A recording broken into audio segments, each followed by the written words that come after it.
So now Woody Harrelson famously told the truth about COVID on Saturday Night Live. And again, their establishment just pretended it didn't happen. And he got a chance to tell the truth again. So he's at some 75th International Film Festival. And watch this. They're going to ask him about the war in Ukraine. And watch this. The kind of guy who just thinks it's abominable when a superpower with all this military might, with no provocation, attacks just unprovoked, attacks a country that is, Iraq,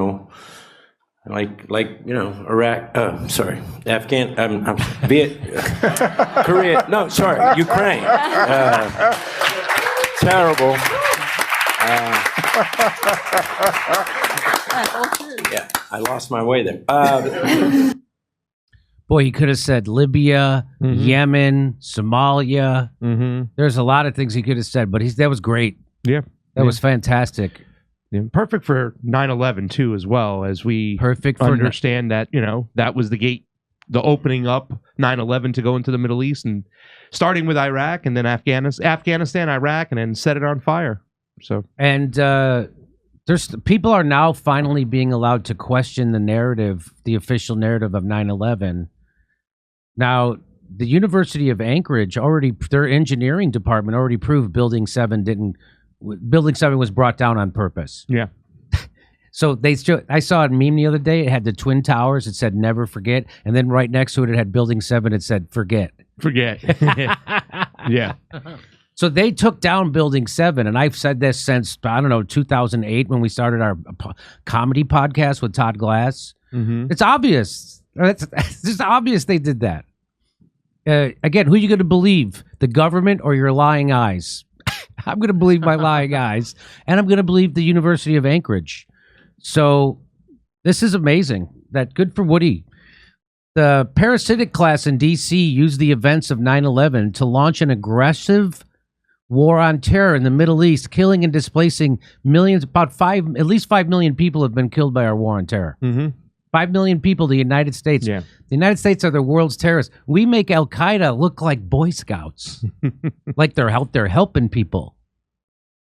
22 veterans a day killed themselves because those parasites decided to exploit the events of 9/11 and use it to brainwash the masses into supporting sending U.S. troops halfway around the world to fight a war that not only wasn't to protect American liberties, but was meant to undermine them by passing legislation like the Patriot Act.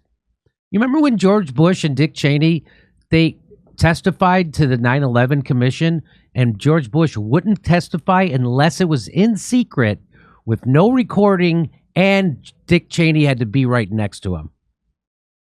Gives you confidence in the story about 9/11, doesn't it?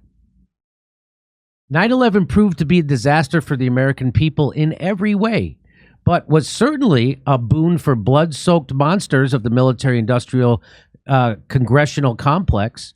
Don't let them grandstand and virtue signal today. Let them know that we know that what they did and that we've had enough. Well, I'm doing my best. I'm doing my part. Yeah. This is my part. Let you know that Building 7 was a hoax and proven by the university. I'm pretty sure it was the University of Anchorage. It was in Alaska. It was reported, by the way, on ABC local television in Alaska.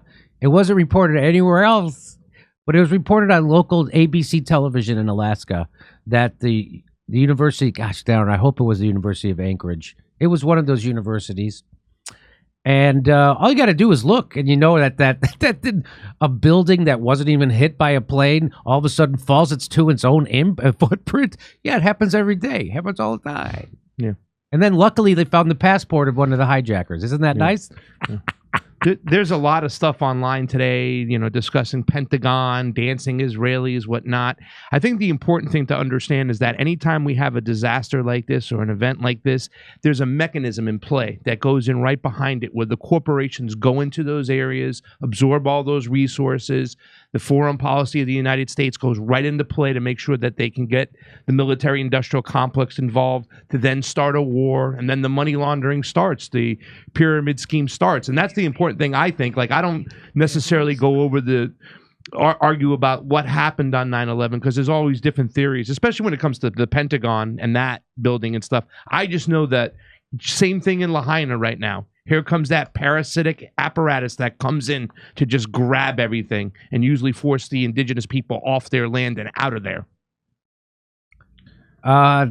There it is. Wait, props to Woody. So it was the University of Alaska Fairbanks. I've played Fairbanks as a stand-up comedian many times because I have that good of an agent. And come on, I love Fairbanks. I went there for New Year's. It's fantastic. Minus 42 degrees below zero. It was minus 42 degrees. You know when it has to warm up 70 degrees just to freeze? That's cold. That's cold. Anyway, thanks to tip of the hat to Woody. Wouldn't it be great if there was a politician who was as honest as Woody Harrelson is and told big, huge truths like Woody Harrelson? There isn't, but thank God for Woody Harrelson. We got to rely on actors and Joe Rogan, podcasters. Isn't that something? Anything else you want to say about this? This is great. Nothing else to say. I'm glad he said it. Yeah, I'm glad, and it was funny the way he did it. And it was really funny, creative. Did a little switcheroo. Yeah. Did a little curveball on you. You thought he was going to say this thing. He said that thing. Hey, come see us on tour. We're going to be in Tampa, Boca Raton, Orlando, Dallas, Houston, San Diego, Bloomington, Illinois, Indianapolis, and Levittown, New York. Wow, that's a lot of dates. See you there.